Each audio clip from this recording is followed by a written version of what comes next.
శ్రీ సాయ జ్యోతిష నగరం ఛానల్కి స్వాగతం. ఈ వీడియోలో ఒక జాతకంలో కుజుడు యొక్క పాజిటివ్ స్ట్రెంత్ వల్ల రియల్ ఎస్టేట్లో రాణించడానికి చూడవలసినటువంటి కాంబినేషన్స్ ఏంటి అనేది తెలుసుకుందాము. ప్రధానంగా రియల్ ఎస్టేట్ రంగంలో రాణించడానికి కుజుడు యొక్క స్ట్రెంత్, పాజిటివ్ స్ట్రెంత్, అలాగే శాటన్తో కాంబినేషను, కొన్ని హౌసెస్లో స్పెసిఫిక్ హౌసెస్లో ప్లేస్మెంట్ అనేది చాలా బాగా సహకరిస్తుంది. ఈ రోజులో రియల్ ఎస్టేట్ అనేది చాలా బూమింగ్ బిజినెస్ అయితే పెద్ద ఎత్తున లాభాలు గడించడానికి కూడా ఇది చాలా ప్రాస్పరస్ బిజినెస్గా ఉన్నటువంటి ఒక బిజినెస్ రియల్ ఎస్టేట్. ఇటువంటి రియల్ ఎస్టేట్లో రాణించడానికి మార్స్ అంటే కుజుడు యొక్క స్ట్రెంత్ చాలా అవసరం అవుతుంది. మార్స్ యొక్క ప్రాపర్టీస్ కనుక చూసినట్టయితే లక్షణాలు: భూకారకుడు కుజుడు, ల్యాండెడ్ ప్రాపర్టీస్ అంటే ఎక్కువగా భూ సంపద కలిగి ఉండడం, హౌసెస్ కంటే కూడా ఎక్కువగా భూములు, ల్యాండెడ్ ప్రాపర్టీస్ కలిగి ఉండడం అనేది కుజుడు యొక్క సిగ్నిఫికేషన్. అదేవిధంగా మంచి బిజినెస్ సెన్స్ అనేది కుజుడు ఇస్తాడు. ప్రాక్టికల్గా ఉండేటువంటి మనుషులు కుజుడు యొక్క బలం ఎక్కువగా ఉన్నవాళ్ళు. కుజుడు యొక్క ఇంపాక్ట్ లగ్నం మీద, చంద్రుడి మీద ఉన్నటువంటి వ్యక్తులకి ప్రాక్టికల్ అప్రోచ్ అనేది ఎక్కువగా ఉంటుంది జీవితంలో. అంటే వాళ్ళు ఎమోషనల్గా ఉన్నప్పటికీ సెంటిమెంట్స్ కంటే కూడా ఎక్కువగా ప్రాక్టికల్గా ఆలోచించి మనం ఏ పని చేయడం వల్ల మనకి కమర్షియల్గా ప్రాఫిట్ ఉంటుంది, బిజినెస్ పరంగా మనకు లాభం ఉంటుంది అనేది ఆలోచించడానికి, అటువంటి ఒక షార్ప్ బిజినెస్ మైండ్ ఇవ్వడానికి మార్స్ యొక్క స్ట్రెంత్ చాలా అవసరం అవుతుంది. మార్స్ పీపుల్ ఎప్పుడు ఎక్కువగా ప్రాక్టికల్ పీపుల్గా ఉంటారు. అంటే ఏదైనా సరే ఆలోచించి ప్రాక్టికల్గా ఏది వర్కౌట్ అవుతుంది అనేది ఆలోచన చేసి వెంటనే ఇంప్లిమెంట్ చేసేటువంటి ఒక చొరవ కూడా కుజుడికి ఉంటుంది.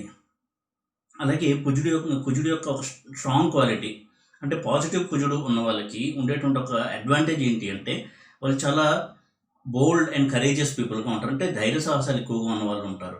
వాళ్ళకి రిస్క్ టేకింగ్ అనేది చాలా ఈజీగా చేసేటువంటి ఒక పని అది. అంటే ఏ పని అయినా సరే రిస్క్ ఉంది అంటే వాళ్ళు ఏమాత్రం భయపడకుండా చొరవగా ఆ పనిలోకి వెళ్ళి దాంట్లో ప్రయత్నం చేయడం అనేది స్ట్రాంగ్ మార్స్ వల్ల ఆ వ్యక్తికి వస్తుంది, అటువంటి ఒక క్వాలిటీ. సో స్ట్రాంగ్ మార్స్ అనే ప్లేస్మెంట్ ఎప్పుడైతే ఉందో వారికి రిస్క్ టేకింగ్ కెపాసిటీ అనేది ఎక్కువగా ఉంటుంది. వారు సాధారణంగా కష్టాలకి, ఫెయిల్యూర్స్కి భయపడరు. వారు ఒకవేళ ఫెయిల్యూర్ వచ్చినా కానీ రెట్టించిన కసితో, పట్టుదలతో మళ్ళీ పనిచేసి విజయం సాధించాలి అనేటువంటి ఒక యాటిట్యూడ్ కలిగి ఉండేటువంటి వాళ్ళు కుజుడి స్వభావం, అలాగే కుజుడి యొక్క ప్రభావం ఎక్కువగా ఉన్నవాళ్ళు. కుజుడి యొక్క ఇంకొక ముఖ్యమైన క్వాలిటీ ఏంటి అంటే ఏదైనా ఒక పని చేయాలనుకున్నప్పుడు ఎక్కువసేపు ఆలోచించకుండా వెంటనే తనకు నచ్చితే కనుక ఆ పనిని వెంటనే ఇంప్లిమెంట్ చేసేటువంటి క్వాలిటీ కుజుడికి ఉంటుంది. అదొక రకంగా ఒక్కొక్కసారి నెగిటివ్ కూడా ఉంటుంది. అంటే వారు ఉద్రేకానికి గురైనప్పుడు వెంటనే ఒక రియాక్షన్ చూపించడము, అంటే ఎవరి మీదైనా కోపం వస్తే వెంటనే చేసుకోవడము, లేదా వారి మీద తిరగబడ్డము, ఇటువంటిది కూడా కుజుడి యొక్క ఇంపల్సివ్ నేచర్ వల్లే వస్తుంది. అంటే ఏదైనా అనుకుంటే వెంటనే చేసేస్తారు. తమ యొక్క ఎమోషన్స్ని కావచ్చు వీటిని కంట్రోల్ చేసుకోవడం పెద్దగా వాళ్ళు పట్టించుకోరు. అయితే ఇది బిజినెస్లో ఎలా ఉపయోగపడుతుంది అంటే ఏదైనా ఒక వెంచర్ ఉంది, ఇది మనం టేకప్ చేస్తే సక్సెస్ అవుతాము అంటే అందులో లాభ నష్టాలు ఒకసారి బేరీజ్ వేసి వెంటనే స్టార్ట్ చేస్తారు తప్ప దాన్ని పెండింగ్ చేసి 1 year తర్వాత చూద్దాము, 1.5 year తర్వాత చూద్దాము, ఇటువంటి ఆలోచనలు చేయరు కుజుడు యొక్క స్ట్రెంత్ ఎక్కువగా ఉన్నటువంటి వ్యక్తులు. అలాగే కుజుడు ఇచ్చే ఒక పెద్ద అడ్వాంటేజ్ ఏంటి అంటే ఈ స్ట్రాంగ్ మార్క్స్ ఉండేటువంటి వ్యక్తులు ఏదైనా ఒక సమస్య వచ్చినప్పుడు చాలా చురుగ్గా వారి యొక్క మైండ్ పనిచేసి మంచి డెసిషన్స్ తీసుకోవడంలో కుజుడు బాగా సహకరిస్తాడు. ఇటువంటి మంచి క్వాలిటీస్ ఉన్నటువంటి కుజుడు రియల్ ఎస్టేట్ రంగంలో అభివృద్ధిని, సక్సెస్ని సాధించడానికి చాలా బాగా ఉపయోగపడేటువంటి ప్లానెట్. ఎందుకంటే ఇప్పుడు డిస్కస్ చేసిన ఈ క్వాలిటీస్ అన్నీ కూడా రియల్ ఎస్టేట్ రంగంలో రాణించడానికి చాలా అవసరమైనటువంటి, దానికి ప్లస్ అయ్యేటువంటి క్వాలిటీస్. అంటే ఏదైనా ఒక పెద్ద వెంచర్ స్టార్ట్ చేసేటప్పుడు ఎక్కువగా వెనకంజి వేయడము లేదా భయపడము అనేది లేకుండా కాన్ఫిడెంట్గా, నమ్మకంతో దాన్ని స్టార్ట్ చేసి ముందుకు వెళ్ళడం, ఇవన్నీ కూడా కుజుడి యొక్క కోఆపరేషన్ వల్ల ఈ బిజినెస్లో రాణించడానికి ఆ జాతకుడికి బాగా ఉపయోగపడుతుంది. అలాగే కుజుడి యొక్క ఏ ప్లేస్మెంట్స్లో ఈ రియల్ ఎస్టేట్ బిజినెస్ అనేది వాళ్ళకి బాగా ఫెచ్చింగ్ ఉంటుంది అని కనుక చూసినట్టయితే కుజుడు కనుక రుచక యోగంలో ఉంటే 4th హౌస్లో కనుక రుచక యోగంలో ఉంటే ప్రధానంగా అది చాలా మంచి సక్సెస్ని ఇస్తుంది రియల్ ఎస్టేట్ రంగంలో. రుచక యోగము అంటే కుజుడు కేంద్రంలో ఉండాలి, అది స్వక్షేత్రం కానీ ఉచ్చక్షేత్రం కానీ అయి ఉండాలి. ఉదాహరణకి సింహ లగ్నానికి 4th హౌస్ వృశ్చికంలో కుజుడు ఉండడము, అలాగే తులా లగ్నానికి 4th హౌస్ అంటే మకరంలో కుజుడు ఉచ్చ చెంది ఉండడము, ఇటువంటి కాంబినేషన్స్ రియల్ ఎస్టేట్లో సక్సెస్ సాధించడానికి చాలా బాగా ఉపయోగపడేటువంటి ప్లేస్మెంట్స్. ఉదాహరణకి సింహ లగ్నానికి కుజుడు యోగకారకుడు, ప్రబల యోగకారకుడు, అంటే కుజుడు ఒక్కడే యోగకారకుడు కాబట్టి మొత్తం యోగాన్ని కూడా ఆ జాతకులకి కుజుడే ఇస్తాడు. అటువంటి కుజుడు 4th and 9th లార్డ్ అయినటువంటి కుజుడు సింహ లగ్నానికి 4th హౌస్లో స్వక్షేత్రంలో ఉండి రుచక యోగాన్ని ఇస్తున్నప్పుడు శనితో కనుక కలిసి ఉన్న, శని యొక్క వీక్షణ ఉన్న, వీక్షణ కంటే కలిసి కనుక శనితో ఉన్నట్టయితే చాలా మంచి సక్సెస్ రియల్ ఎస్టేట్ రంగంలో ఇవ్వడానికి ఉపయోగపడుతుంది. అలాగే తులా లగ్నానికి 4th హౌస్లో మార్స్ ఎగ్జాల్ట్ అయి ఉన్నప్పుడు కూడా, ఆ మార్స్తో పాటు శాటర్న్ అంటే శని కూడా మకరంలో ఉన్నప్పుడు రుచక యోగము శశయోగము ఒకేసారి యాక్టివేట్ అయ్యి చాలా అద్భుతమైనటువంటి సక్సెస్ రియల్ ఎస్టేట్ రంగంలో ఇవ్వడానికి సహకరిస్తుంది ఈ ప్లేస్మెంట్. అయితే ఈ 4th హౌస్లో స్ట్రాంగ్ మార్స్ ఉన్నప్పుడు 2nd lord, 9th lord, 11th lord వీళ్ళు కూడా ఈ కుజుడితో స్ట్రాంగ్ రిలేషన్లో ఉండి పాజిటివ్ రిలేషన్లో ఉండడము అనేది చాలా బాగా సహకరిస్తుంది. ఎందుకంటే ఈ వ్యాపారంలో ఈ రంగంలో వారు ఎప్పుడూ కూడా ప్రోగ్రెస్ని చూడాలి అంటే 9th లార్డ్ యొక్క కోఆపరేషన్ అంటే లక్కి సంబంధించినటువంటి ప్లానెట్ 9th లార్డ్. అలాగే 11th లార్డ్ అంటే ఎప్పుడు కూడా బిజినెస్ గెయిన్స్ దినదినాభివృద్ధి చెందాలి అంటే ఈ 11th లార్డ్ యొక్క కోఆపరేషన్ కూడా అవసరం అవుతుంది. ఇటువంటి 2nd లార్డ్ అంటే ఇన్కమ్ కూడా రావాలి ఆ బిజినెస్లో, కాబట్టి 2nd lord, 9th lord, 11th lord వీళ్ళ కోఆపరేషన్ ఉన్నట్టయితే రుచక యోగంలో ఉన్న కుజుడికి చాలా అద్భుతమైన విజయాలను సాధిస్తారు. వీళ్ళు రియల్ ఎస్టేట్ రంగంలో ఒక బ్రాండ్గా కూడా నిలబడడానికి అవకాశం కల్పిస్తాడు కుజుడు. అదేవిధంగా 4th హౌస్లో ఉన్నటువంటి కుజుడు అది రుచకయోగం లేకపోవచ్చు, అయినప్పటికీ 9th lord, 11th lord 4th హౌస్లో ఉంటే స్ట్రాంగ్గా ఉన్నట్టయితే కూడా కుజుడు ఈ రియల్ ఎస్టేట్ రంగంలో రాణించడానికి బాగా సహాయపడతాడు. ఇటువంటి స్ట్రాంగ్ మార్స్ మీద జూపిటర్ యొక్క ఆస్పెక్ట్ కనుక్కున్నట్టయితే ఈ బిజినెస్లో గ్రాడ్యువల్ గ్రోత్ ఉండడానికి, ఎప్పుడూ అప్స్ అండ్ డౌన్స్ ఎక్కువ లేకుండా కంటిన్యూస్ గ్రోత్ ఉండడానికి చాలా బాగా సహాయపడుతుంది గురువు యొక్క ఆస్పెక్ట్. ఎందుకంటే జూపిటర్ అనే ప్లానెట్ ఎక్స్పాన్సివ్ ప్లానెట్. ఎప్పుడు కూడా బిజినెస్ ఎక్స్పాండ్ అవ్వాలి అంటే జూపిటర్ యొక్క పాజిటివ్ స్ట్రెంత్ అవసరం అవుతుంది ఈ కుజుడికి.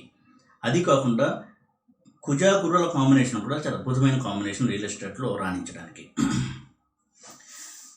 ఇక కుజ గురు ఇద్దరు కలయిక కూడా రియల్ ఎస్టేట్లో సక్సెస్ సాధించడానికి చాలా బాగా ఉపయోగపడుతుంది. 4th హౌస్లో ఉన్నటువంటి కుజుడు గురువుతో ఉన్న అటువంటి సమయంలో 9th లార్డ్, 11th లార్డ్ యొక్క సపోర్ట్ ఉన్నట్టయితే తప్పకుండా అది గురుమంగళ యోగం యాక్టివేట్ అయ్యి అద్భుతమైన విజయాన్ని వాళ్ళకి రియల్ ఎస్టేట్ రంగంలో అందించడానికి సహాయపడుతుంది.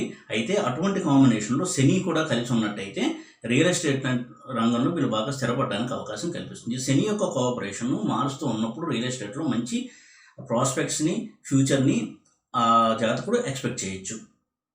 అయితే ఇటువంటి రుచిక యోగము లేదా రియల్ ఎస్టేట్ సంబంధించిన యోగాలు ఇచ్చేటప్పుడు కుజుడు రెట్రోగ్రేడ్ అయ్యి ఉండకుండా ఉండడము అనేది చాలా ఇంపార్టెంట్. ఎందుకంటే రెట్రోగ్రేడ్ కనుక అయినట్టయితే చాలా అప్స్ అండ్ డౌన్స్ అనేది వాళ్ళు ఎదుర్కొంటారు రియల్ ఎస్టేట్ రంగంలో. అలాగే 6th lord, 8th lord, 12th lord వీళ్ళ యొక్క ఆస్పెక్ట్ కంజంక్షన్ ఇది కూడా ఉండకూడదు. లేకపోతే ఈ బిజినెస్లో వాళ్ళు అనవసరమైనటువంటి తగాదాలకు దిగడము, దానివల్ల ఘర్షణలు, కోర్టు కేసులు ఇటువంటి ప్రాబ్లమ్స్లో కూడా ఎదుర్కోవడానికి అవకాశం కల్పిస్తుంది కుజుడు కనుక ఇటువంటి ప్లానెట్స్తో స్ట్రాంగ్ రిలేషన్ కనుక కలిగి ఉన్నట్టయితే. ముఖ్యంగా 6, 8, 12th లార్డ్స్తో కనుక రిలేషన్ అంటే కంజంక్షన్ కావచ్చు, ఆస్పెక్ట్ కావచ్చు, ఇది లేకుండా చూసుకోవడం అనేది చాలా ఇంపార్టెంట్ రియల్ ఎస్టేట్ కెరియర్ని కనుక స్టడీ చేస్తున్నట్టయితే. ఇక రాహు యొక్క ఇన్వాల్వ్మెంట్ కొంత ప్రాబ్లమేటిక్గా ఉంటుంది కుజుడితో. రాహు కనుక కుజుడితో కలిసి ఈ రియల్ ఎస్టేట్ కాంబినేషన్ కనుక ఉన్నట్టయితే, ఫర్ ఎగ్జాంపుల్ 4th హౌస్లో మార్స్ ఉండి రుచిక యోగంలో ఉండి మార్స్తో పాటు అంటే కుజుడితో పాటు రాహు ఉన్నట్టయితే అకేషనల్లీ వీళ్ళు కొంత చీటింగ్కి గురవడానికి అవకాశం ఉంటుంది. అయితే ఓన్లీ జూపిటర్ ఆస్పెక్ట్ ఉన్నప్పుడు మాత్రం చీటింగ్ అనేది జరగకుండా వీళ్ళు సేఫ్గా బయటపడడానికి అవకాశం ఉంటుంది. లేకపోతే ఎంత యోగం ఇచ్చినా రియల్ ఎస్టేట్లో వీళ్ళు చాలా పెద్ద మొత్తంలో నమ్మిన వాళ్ళ చేతిలో మోసపోయి ఫినాన్షియల్గా పెద్ద ఒక బ్లోని, ఒక ఎదురు దెబ్బని ఎదుర్కొనేటువంటి అవకాశం ఉంటుంది మార్స్ ప్లస్ రాహు కాంబినేషన్ ఈ రియల్ ఎస్టేట్ కాంబినేషన్లో కనుక ఉన్నట్టయితే. అలాగే కుజుడు డెబిలిటేట్ అయ్యి కూడా ఉండడం అనేది స్ట్రెంత్ని ఇవ్వదు ఈ యొక్క రియల్ ఎస్టేట్ బిజినెస్లో. గ్రోత్కి అలాగే లాంగివిటీకి. అంటే ఎప్పుడైతే మార్స్ డెబిలిటేట్ అయ్యి రియల్ ఎస్టేట్ సంబంధమైనటువంటి కాంబినేషన్లో ఉన్నారో అటువంటి సందర్భంలో వాళ్ళకి ఎక్కువగా ప్రోగ్రెస్ అనేది ఉండదు, స్లో గ్రోత్ ఉంటుంది. అకేషనల్ అప్స్ అండ్ డౌన్స్ అనేవి ఎక్కువగా ఉంటాయి. అది చూసుకోవాల్సిన ఒక అంశము, డెబిలిటేట్ కాకుండా ఉండాలి. ఇక ఇందాక చెప్పినట్టుగా కుజగురుల కాంబినేషన్ గురుమంగళ యోగము చాలా మంచిది. ఇటువంటి కాంబినేషన్ ఉన్నప్పుడు నీచభంగ రాజయోగం కనుక జరిగితే చాలా మంచి రిజల్ట్స్ ఇస్తుంది రియల్ ఎస్టేట్కి. ఇటు వచ్చి గురువు కుజుడితో పాటు శని ఉండడం అనేది ఎప్పుడు కూడా చాలా స్ట్రెంథన్ చేస్తుంది రియల్ ఎస్టేట్ బిజినెస్ ఉన్నటువంటి యోగాన్ని. ఉదాహరణకి మేషలగ్నానికి 4th హౌస్లో కుజగురువు కలిసి ఉంటే అది కుజుడికి నీచము, కానీ గురువుకి ఉచ్చ. అక్కడ కుజుడు నీచభంగ రాజయోగాన్ని ఇస్తాడు. అటువంటి సందర్భంలో శని కూడా ఉండడము, లేకపోతే శని యొక్క స్ట్రాంగ్ రిలేషన్ కనుక్కున్నట్టయితే వీళ్ళకి రియల్ ఎస్టేట్లో రాణించడానికి అవకాశం ఎక్కువ ఉంటుంది. అలాగే తులా లగ్నానికి 4th హౌస్లో మార్స్ ప్లస్ జూపిటర్. ఇక్కడ జూపిటర్కి నీచభంగ రాజయోగం అనేది జరుగుతుంది శని ఇంట్లో. అక్కడ శని ఉంటే ఇంకా మంచిది, శని శశయోగాన్ని కూడా ఇస్తాడు కాబట్టి. ఈ విధంగా నీచభంగ రాజయోగం జరిగినప్పుడు కూడా రియల్ ఎస్టేట్ రంగంలో రాణించడానికి అవకాశం ఎక్కువగా ఉంటుంది. ఇక విపరీత రాజయోగం. ఈ రాజయోగంలో కుజుడు ఉండి 4th లార్డ్ పార్టిసిపేషన్ కనుక ఉన్నట్టయితే అది కూడా రియల్ ఎస్టేట్లో రాణించడానికి అవకాశం కల్పిస్తుంది. ఉదాహరణకి శని ప్లస్ కుజ 8th హౌస్లో వృశ్చిక లగ్నానికి. వృశ్చిక లగ్నానికి 8th హౌస్ మిథునము, కుజుడు 6th లార్డ్ 8th హౌస్లో ఉంటే విపరీత రాజయోగం ఇస్తాడు. అటువంటి కుజుడితో శని ఉండడము, ఇది మంచి కాంబినేషన్. 4th లార్డ్ అయినటువంటి శనితో కలిసి ఉండడం అనేది రియల్ ఎస్టేట్లో మంచి ప్రోగ్రెస్ ఇచ్చేటువంటి ఒక కాంబినేషన్. ఈ విధంగా కుజుడు స్ట్రాంగ్గా ఉండి శాటన్తో మంచి రిలేషన్ ఉండి 2, 9, 11 లార్డ్స్ కోఆపరేషన్ ఉండి జూపిటర్ ఆస్పెక్ట్ కలిగి ఉంటే రియల్ ఎస్టేట్లో వీళ్ళు మంచి లాభాలను గడిస్తారు అని ఒక అండర్స్టాండింగ్, అలాగే ఒక కంక్లూషన్కి రావడానికి అవకాశం కల్పిస్తాయి ఈ కాంబినేషన్స్. ఈ వీడియో కనుక మీకు నచ్చినట్టయితే లైక్ చేసి, షేర్ చేసి, సబ్స్క్రైబ్ చేయండి. ఓం నమో వెంకటేశాయ.